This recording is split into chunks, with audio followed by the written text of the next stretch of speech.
Welcome back to the Patrick Show, and yes, this is the 11th episode. Whoa, I about said 12th. The 11th episode here. As you can see, I got two big-time guests, and we made it back here at Oak Grove. To my left is Coach Rausch, and to my right is Coach V-Dub. So two coaches that were part of my high school basketball career. So I'm going to give y'all the floor now. Just talk to us a little bit about your coaching experience and some of your days playing basketball. And with that, and then, yeah. Those two things. So the floor is yours. Well, I played high school ball in the state of Indiana, which is quite a bit different here than it is in North Carolina. So, we played in front of huge crowds, and games were on TV, and it was the thing. We only played on Friday and Saturday nights, so it was an event. That went on and played on the scout team at Purdue, and that kind of got me into college coaching. So, coached college ball both at NC State as a grad assistant, and then moved on to coach as a full-time assistant at University of Akron before I came down to North Carolina as a high school coach, and been at several high schools here and as an assistant, and then had my first head coaching job here when Oak Grove opened up. Gotcha. And then what about you, Coach V-Dub? Well, I grew up in a very small town, but a lot like Coach Rausch said, is it was an attraction to every game that we had. We had a lot of success in high school, and the neat thing about it is coming from a small town is I played Little League with all the guys that I played high school ball with. Okay. So we grew up together, and that's something that you can't measure. Had a lot of success, had an entire town and community behind us. Led to, I ended up playing at Boise State my freshman year, and then eventually transferred down here to High Point University and finished up my career here. Got into coaching a couple different ways. I actually helped out at Wesleyan. I was an assistant coach at Wesleyan Christian Academy, one of my good friends that I played with at High Point, so had my first job there. And then I've coached travel basketball basically for, I think it's 16, 17 years now. Wow. And then been here for 3 years now. Yeah. So love it. Love getting back to the community. Love basketball and being around the game, and got a great group of young men that we get to work with. Awesome with that. And then before we continue on, we'll go ahead and say a short prayer. So we'll just go ahead and bow our heads. Father God, I thank you for today, yesterday, and the future that you withhold for us, Lord. I thank you for the gifts, the blessings that you provide us each and every day. I ask that that the temptations that we may have this week, Lord, that as it says in Ephesians 6, Lord, that we may put in the full armor of God, Lord, that we're able to withstand the temptations, Lord, and that wherever is heading our way, Lord, that we are prepared, Lord. I ask that we continue to find ways to honor and glorify your name. In the Lord's name we pray. Amen.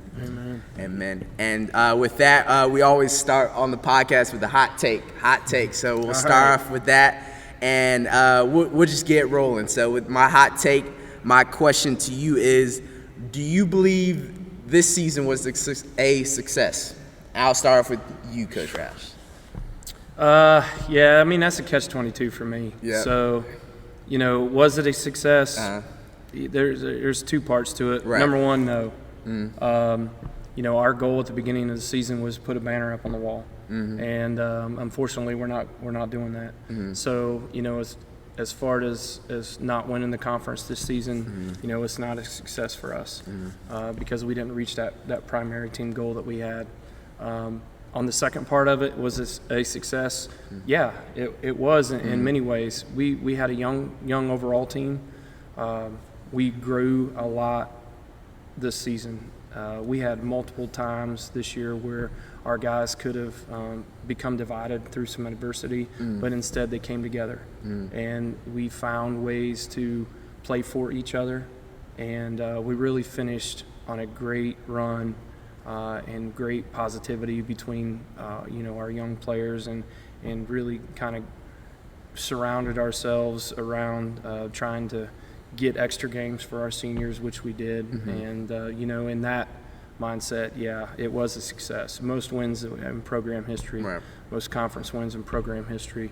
And we also made it to the conference tournament championship for the first time in program history. Yes, sir. Yes, sir. What about you, Coach Vito? I would echo the same thing. We had some lofty goals to start out with, which we felt we definitely could attain, and if the right things fell to our place. But I would, so in that retrospect, not getting a banner up there, not winning conference, it wasn't a success in our minds. But if you look beyond that and you look at where we started, the amount of returning players that played significant minutes for us last year was minimal, 2 or 3 really total. And then a lot of new guys that either they transferred in or they're upcoming freshmen or they moved up from the JV team. It took those guys time to really start to mesh. And I think you look at the last week of our season and you started to see that type of team that we felt we had. But that stuff takes time. So in retrospect, it sets the framework, the groundwork. I hate it for our seniors because we wanted to go play in the state tournament, give them some extra games. But I think their legacy left some really good foundation for what's to come here at Oak Grove. Gotcha.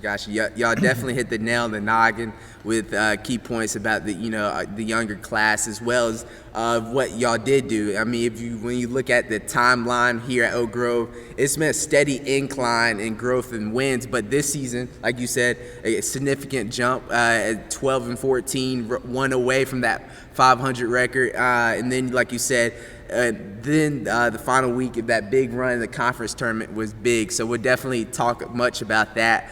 And with that, that leads to the second part of the hot take. So y'all aren't quite yet off the hot seat yet, but here at Oak Grove, it's pretty clear. It's clear as day that the 2 big-time rivalries here are Ledford and North Davidson. I want to get y'all's viewpoints on which one and do you believe is the bigger rival.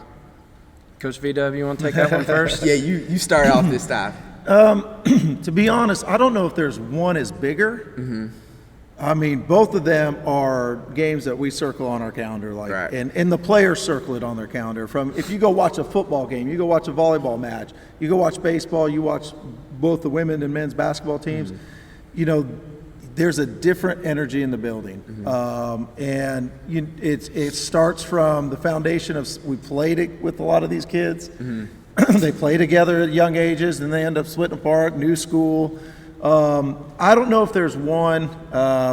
We want to beat both of them just as much as one another, but there's some animosity towards both, and I think it reciprocated on both ends. Gotcha. What was you, Coach Rausch? Yeah, definitely. I mean, there's a lot to that question. I mean, with my take on it, it's a huge rivalry week when we have those 2 teams that we play. In my mind, for me personally, it's Ledford. Okay. And it simply comes down to if I haven't beat them yet. Yep. Yeah. I haven't beat him yet. We've won 4 of the last 6 against North Davidson. We've kind of gotten over that hurdle, and our guys have some confidence going into that game. And for me, it's just been we just haven't got over that next step with Ledford. So for me right now, it's still Ledford. Yeah. It seems like you took my notes, Coach Rash, because I was getting ready to say that exact line. I mean, with Ledford, like I said, I don't know. It seems like they've had our number for as longest of times, and then with North, like you mentioned, 4 of the last 6 matches with them, we've come up on top. So it's I don't know. That's a difficult answer or question. I wanted to see y'all's view on that. So y'all off the hot seat with that. The hot take is officially done, but we're gonna keep it rolling with high school, of course, and. We'll talk about the first game of the season. We had lost to Trinity by a score of 67-66 in overtime. So that was crunch time right there. And I as a player myself playing for Oak Grove, I knew Trinity was a legit opponent. So I want to get y'all's viewpoint of the mindset or the thought process after that close nail biter. Yeah, we knew going in that, Trinity always has a quality basketball program. Correct. They're going to play tough. They're going to play, physical. They're going to play really hard-nosed man-to-man. They're going to run a ton of sets. And, Coach Kelly does a great job with that program year in and year out. We had an opportunity to really take that game and win. And, it's a game that Coach VanWeerdhuizen and I have talked about many times over. I kick myself for that game. I take that loss. And I've told the guys that I take that loss. We had the ball with 57-8 left in the game, up 2 in regulation, and they would have needed to foul us. We didn't need to take a shot. I had a timeout in my pocket, and I chose to hold the timeout with the ball in a senior's hand. I felt like, our guys understood the time and score. I didn't want to burn the timeout to keep, in case we got into trouble. And unfortunately, we, penetrate and try to make a tough pass and cause a turnover. And then they're able to, successfully take it into overtime. And it still comes out, a really tight game. But, I kick myself for not using that timeout and making sure that they understand. Even though that was seniors that had the ball, making sure that they understood, hey, we don't have to score here. So, for me, it's just that one eats at me. But, if I go back to it, it's just like, man, I guess I should have used that timeout. So that one's tough. Gotcha. That one really, you got a few games each season that really eats at you as a coach, and that's one of them. Yes, sir. And then what about your thoughts, Coach VanWeerdhuizen? Yeah, I would echo the same thing. We gave ourselves a chance to win, and that's all you ask with players and team when you go into a game. And such a quality opponent early on. Right. I think he and I both looked at each other like we got some opportunity to be pretty good after that game. Oh, even though we didn't win, we had our opportunities to win against a really good team. After 2.5 days of practice. Yeah, 2.5 days of practice with all the football guys because our football team was extremely successful that year. So, yes, sir. I look at it as it was a building block. But sometimes if you can squeak away that win, right, the momentum changes for your team, and it there's just a different perspective because I think there's some other opportunities down the road where we're trying to learn to get over that close game, fourth quarter. How do we close out a game? Right. The good news is we ended up doing that towards the end of the year. Absolutely. And then, as someone looking outside, looking in, when you saw that there was only 3 seniors in the class for this year, you couldn't infer, I guess, it was possibly a rebuild.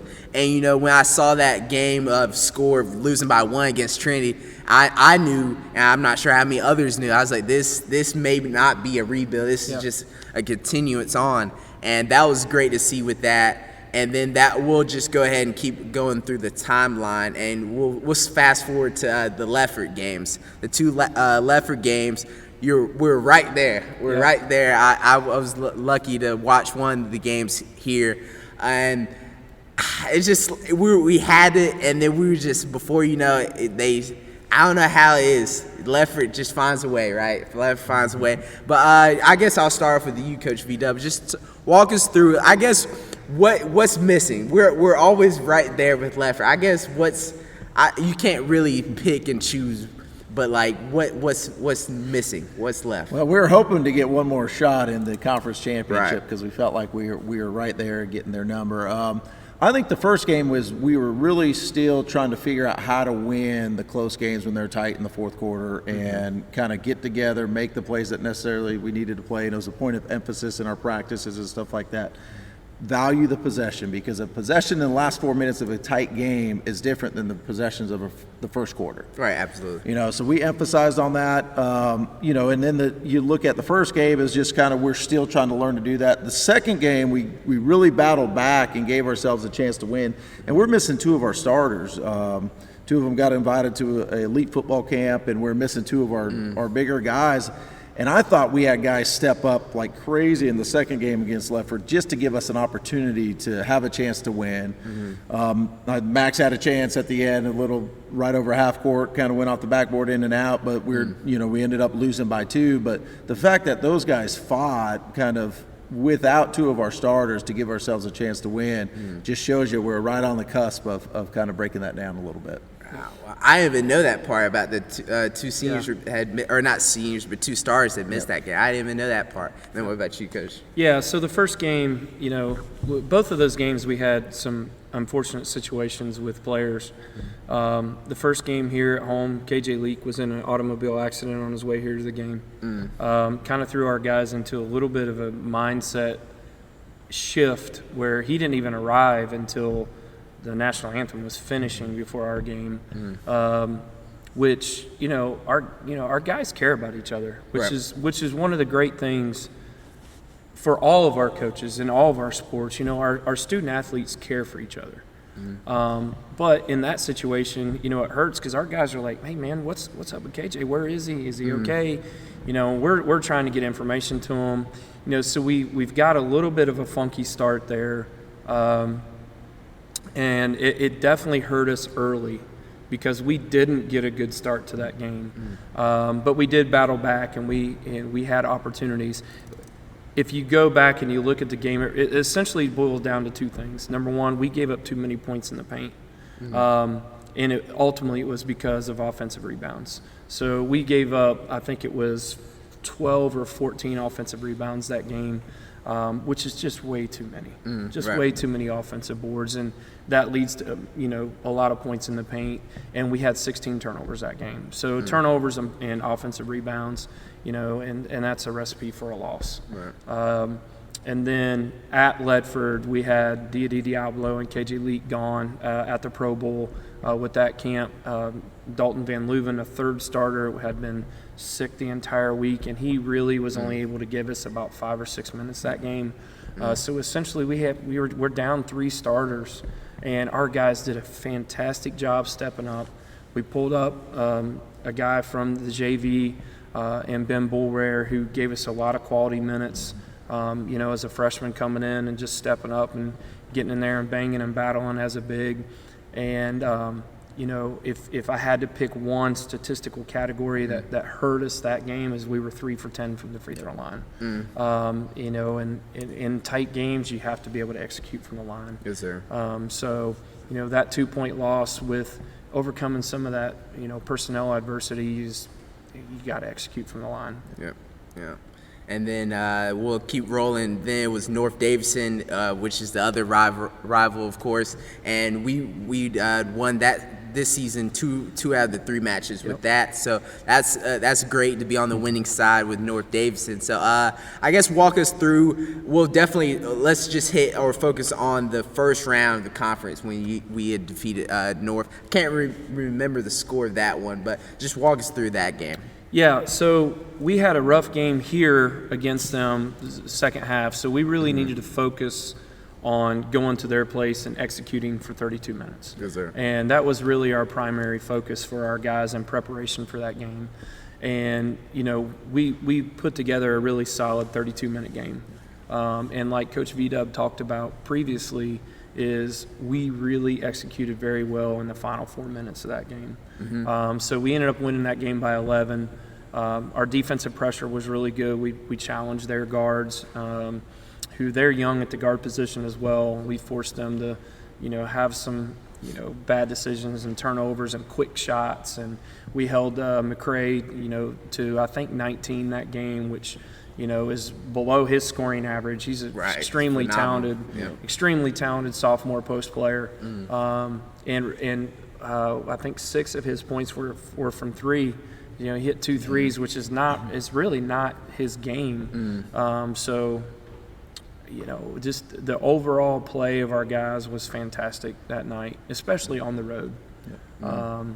It was a great environment. It's a hostile environment. Right. But we travel so well too. We have great student section. We have great following, and we executed in the last 4 minutes how we should and finished that game out. Yep. And your thoughts, Coach? Yeah, I would. I mean, there's a big win for all of our guys, but more importantly, we harped on it. We worked on it the last 4 minutes of a tight ball game, and they shot lights out the first half. Oh yeah, they shot lights out the first half, and it was a tie ball game. Yeah. And at halftime, we were telling the guys, like, look, just keep doing it, keep putting the pressure on, keep putting pressure on. Eventually, you'll wear them down, and eventually, hopefully, they don't shoot as good as they did in the first half.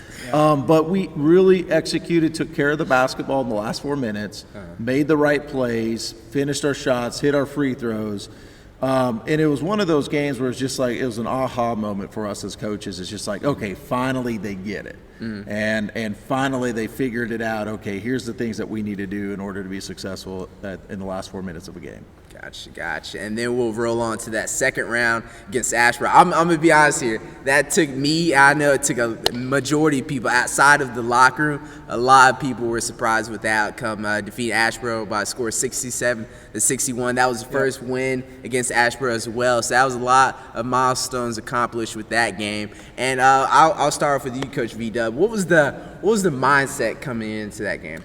To be honest with you, I thought our mindset was we're going to win this game. Our guys believed it. If you look at how we played against them the first 2 games of the year, we were at their place. I think we're up 2 after 3. Fourth quarter comes along, it was about a tie game with 4 minutes to go, and we kind of they went on a huge run to end the game. So we were right there with 4 minutes left, and they're the ones that made the play at the end. Fast forward to our place, and we end up playing them here. It's a tight game with 4 or 5 minutes left, and again, they just kind of took it and stretched. So our heart to them was just to play for 32 minutes. You play them for 32 minutes, you all will win this game. And our guys played so hard. They did what we asked them to do. You know, they executed the way we needed to execute. We protected the ball. We didn't turn the ball over. We didn't let them their pressure dictate what we were doing. And they finished the game. You know, you look at the last 4 minutes, we took care of the basketball. We had a huge fourth quarter, or end of third quarter, beginning of fourth quarter, with Prince came in and hit some really big threes, and Lane Kimmer came in and hit some big threes. Our second lineup really propelled us to get the lead against them. And then we closed it out in the last 2 minutes by hitting free throws, protecting and executing. So it feels like that North game got them over the hump, and they learned how to win. Anything else you like to piggyback? Yeah, on? man. That one of the great things with that game was the fact that it was that second group. It was Lucas Schoaf, it was Lane Kimmer, it was Prince Hall that really controlled the last 4 minutes of the game. And they switched it up on us. They played us man-to-man the entire game, which the 2 previous games, they pretty much played us a 1-3-1 the entire game. And they tried to go back to that 1-3-1 late in the game, and our guys handled it. They handled it, and it was a game that, you know, the North game had a different group of guys that really handled the last 4 minutes. And then we had a different group handle the last 4 minutes of the Ashboro game. And it was just really good to see that our team was really working together and really behind each other. I mean, you know, Max V-Dub kind of struggled that game at times, and, you know, but he came in, he stayed engaged in the game, he was up, he was cheering his teammates on, he was in the game the entire time, late in the third and early in the fourth, and we called his number again late in the fourth. He comes in, hits some huge free throws, gets a huge offensive rebound off of a missed free throw, which was his first rebound of the entire game, and then gets a huge defensive rebound on the other end for a second rebound, comes down and hits a couple more free throws, and we lock the game up, and it's over. So, you know, it's just, it was a great team win and some tremendous play as a whole defensively. Gotcha. So it sounds like, you know, execution from both sides of the floor right there, which is key. And then the championship matchup against Central Davidson. So walk us through how did that game play out? Yeah, I mean, a lot of nerves early on, which we kind of expected. Really from both sides. They knocked some shots down early, which they've got a full roster full of great shooters. And then they've got a couple of really nice physical players on the inside.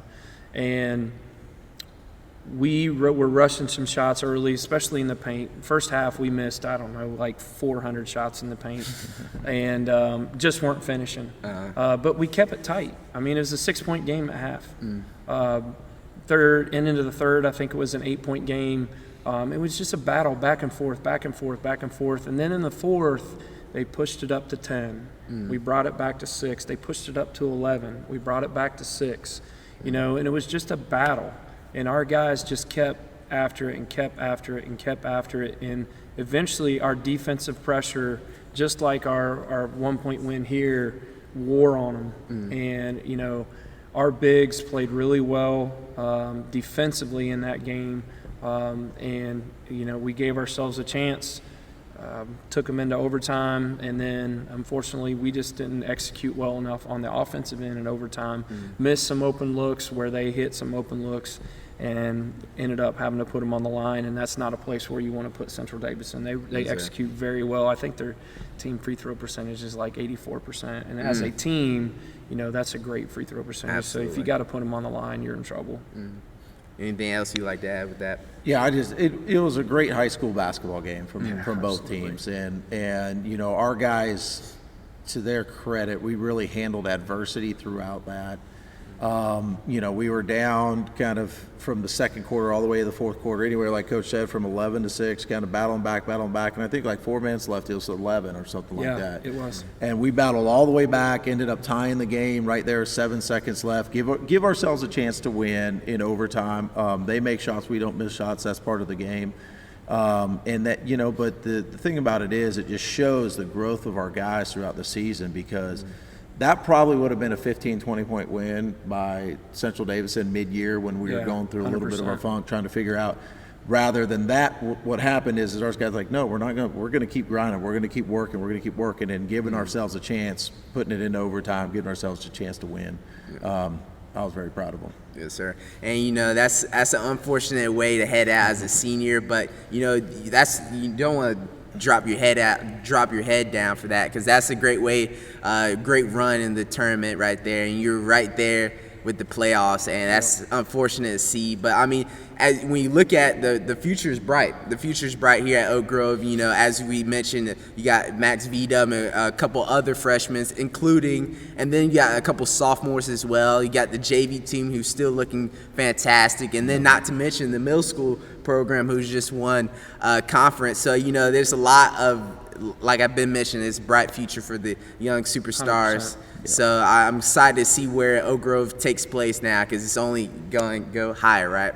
And you look like you want to say something. No, I mean it's been great, and there's I got 2 guys that are standing right here that helped us lay the foundation for some of this. Guys that really had to battle and really had to fight when we were undersized and underclassed, and as these guys, our seniors here, were part of those teams when they were young, and they were able to see great leadership, and then they were able to transform and relay that leadership that they learned in a great way this season. And we had 3 great senior leaders this year, but they had to learn that from other guys first. And that was one of the real positives that we saw this year. Exactly. So we are looking forward to it, but it's taken a lot of work from a lot of guys that didn't necessarily get a lot of wins. Yes, sir. And then we'll transfer over to the college days. So I want to hear both of you college days coaches. So we'll start with you, Rash. Talk to us about you and Purdue, them days. Man, number one, I'm glad to see that we're winning some ball games. We've had a couple of bad losses here lately, but we got back on track the other day and sitting at number 5 right now, which is a good place to be this time of year. But I learned so much being on, and I was just on a scout team, man. I didn't dress a single game. I was a PWO going in on the baseball team going into there, and I never dressed a game, and got let go from that program and got picked up as a scout team player with the basketball team, and I learned so much about working hard, coming to be ready every day, and just to prepare players that are going to be the ones to get credit. But that's where I fell in love with the opportunity to be able to coach. Yes, sir. And then came down and worked with Hall of Fame Coach K. Yao at NC State, and that's why I'm sitting here today. I've been coaching for 20 years now, and I just absolutely love doing it. And that all started with the opportunities that were given to me as a Boilermaker. Gotcha. And then what about you? You were all over the place with Boise State, and then, as you said, High Point University. Yeah, it's you create I grew up loving sports. I had 2 older brothers, so I was always battling with them of some sport or some way, shape, or form. But we ended up all deciding to play basketball. Gotcha. So long story short, my oldest brother ended up getting the graduate assistant job at High Point University, and my middle brother was playing there at the time. They just transitioned to Division I. I just finished up my freshman year at Boise State, and he's like, "Come be my first recruit. You'll be with your brothers." High Point's a great place. It's come to North Carolina. It's a great place to be. Have a lot of unbelievable memories. Some great teammates. We had the opportunity to go play in Rupp Arena. We had the opportunity. I got to play up in Assembly Hall in Indiana, and a lot of great place. a lot of great memories. Still go back to High Point University games now and support the program. But it's interesting because when younger kids or young men or young ladies come up to me and ask me about college basketball and what it takes is the first thing I tell them is, are you willing to sacrifice what a lot of people aren't willing to sacrifice to get there? Because there's a lot of things that everybody does, but if you really want to go to that next level and play a sport, there's a lot of things that you're going to have to get out of what you're doing on a daily routine. Yes, sir. And then even more importantly, once you get there, it's 7 in the morning until 7 at night between study hall, school, and practice. But I wouldn't change for anything. Yes, sir. A lot of great memories and a lot of great learning experiences through it all. That's awesome. That's awesome, man. And I met my wife through there, so that's always that's important to add. Yeah, that's both of us. Both of us. That's important to add. Yes. And Purdue, they're looking pretty good right now, as you said. They're 22-5, I believe, right now. Yeah, they are looking real good. Young backcourt, and so they've had some bumps in the road, but I think that they're learning how to deal with some of that adversity, and I sure hope that we've got the National Player of the Year underneath, and 7'5" Zach. I think he's the guy's man. a stud, man. He is a stud. Yes, sir. Do y'all think y'all go further in the March Madness this time? Because y'all always get stuck right at that Sweet 16 area. Yeah, that's been a tough place to be. I sure hope so. Yeah, I sure hope so. I think in years past we've really been limited because it has been a live or die by the three for us. Yep. And we've had some really good inside players with. Travion Williams and some of those other guys, and even back in the day with Glenn Big Dog Robinson. But, we still lived and died by the three. And we're such a different team now with balanced scoring both inside and outside that I think it will allow them to hopefully get past that hump and get into the Elite Eight and hopefully into the Final Four.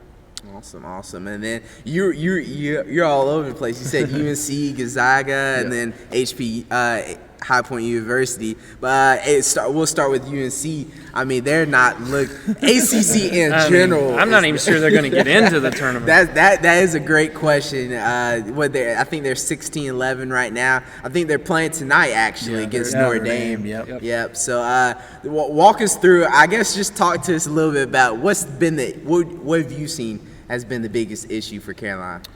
To be honest with you, I look at it as chemistry, and that's probably the one thing most people didn't think would be the issue. I thought Brady Manick was a huge piece to their puzzle, but they've not yet. I'm hoping they do. They got some games left, but they caught lightning in a bottle last year during the tournament where they kind of everything just worked. And now you come into a new year, you miss one. They didn't realize what they had in Brady Manick. Nance has been a great piece, but there's just a different energy around that team than what it did when it finished the year last year. I'm hoping they catch it this year, but we'll see. Hubert Davis is an unbelievable person. I think he's a great coach. He's got some adversity that they're going to have to deal with. There's always a chance they could do exactly what they did last year because the group is still there and intact. Yeah, and then as a Duke fan myself, and whatever, I keep finding ways to be with some Carolina fans, but there's always like that hope of we can still do it as we did last year. So there's you can't. There's no promises that they can still do it. They're still Carolina, so they can still do it. John Shire's gotten things turned around a little bit over there too. Yep. Absolutely. So with that, and then I want to talk a little bit about the NBA. I'm not sure if y'all follow too much about that, but I want y'all to explain the key differences between the NBA compared to college. I'll start with you, Rash. Yeah, I mean, it's a business, right? And unfortunately, we're kind of moving in that direction with the college game. But that's the guys that I know that play and coach in the NBA and my experiences in both coaching and playing in college it's such a difference because it is a business. And you've got some guys that handle their business quite differently.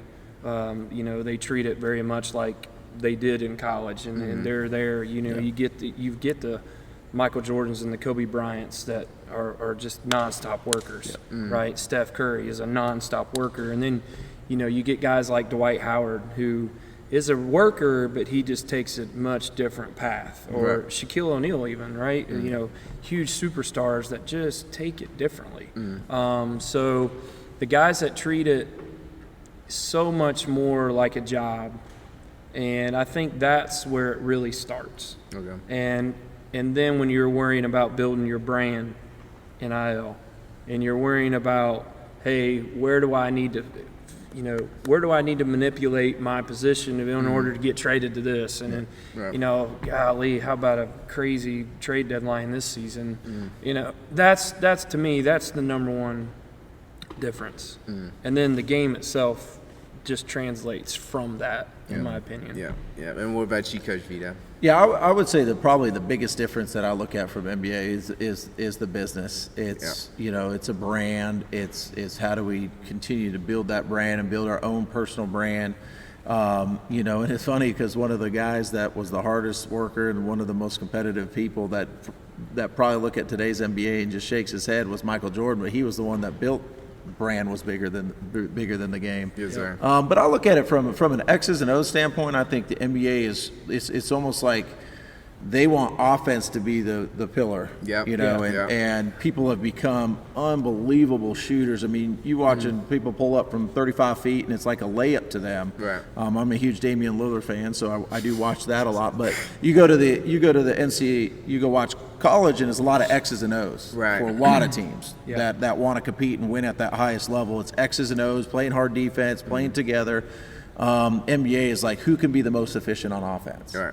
And you look at teams like the Golden State Warriors have changed it because their efficiency on offense is through the roof because you have some of the best three-point shooters to ever play the game, and they play at such a rapid pace. It's two different things to me. Right. I'm glad you hit that part too about the X's and O's. I feel like when it comes to college ball, there's a lot of like play sets and different like that, and the grit on when it comes to defense. Whereas nowadays when it comes to NBA, it's kind of like street ball. I don't know. It's kind of like one-on-one. It's not really that team-oriented type of playing style that I'm not. That's why I think majority of people kind of swing more to college ball rather than NBA. Yeah, 100%. Yeah. So with that, that leads to the big time question. All right, the big time question.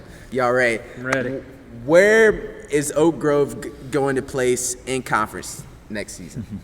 Next season.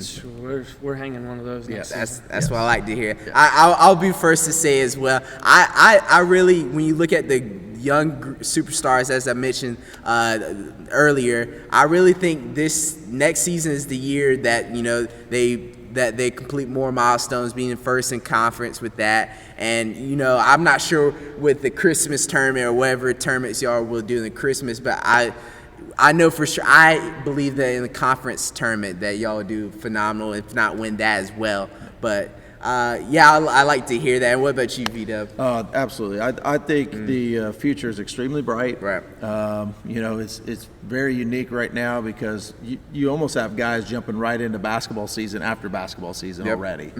And that, we're excited for the young group as well as, we graduate 3 seniors that were extremely important that set the foundation for where we're going. Yes, sir. But we get all our big guys back. We got really good talent coming from the 8th grade. We had sophomores, freshmen that played significant minutes. Yes, so we have a really good opportunity. And most importantly, you saw what we could do at the end of the year and guys started playing together. Right. That makes a world of difference. Yes, sir. I'm extremely excited. And I'm like, Coach, we should have a banner up there. We have full expectation, whatever Christmas tournament we're going to play in, we have full expectation we're going to challenge to win it. And I think our players are truly starting to believe that and have that mindset too. So I'm excited, really excited, and ready to get to work for next year already. That's right. The future's bright here at Oak Grove, and that's all my questions with that. But I'll give y'all a floor if y'all want to add any comments, advice, or whatever it may be. No, I mean, we appreciate the opportunity. We appreciate the fans and the following that we have here at Oak Grove. You know, our folks that come and travel and watch us play. We know that wherever we go, that we're going to have a solid showing, and our players appreciate that too. Yeah. I mean, the conference tournament games, it was wild. We brought the noise, and it was so fun to be on the sideline and to coach the athletes here and to enjoy the environment that this school puts together. Right. And with that, we'll go ahead and start wrapping it up. So as always, go ahead and like, comment, subscribe, check out the merchandise. And it was a huge pleasure getting to talk to you guys again. So as always, when we wrap up the podcast, we'll say peace at the end. All right. So 3, 2, 1, peace. Don't forget to like, comment, and subscribe. Thank you for watching.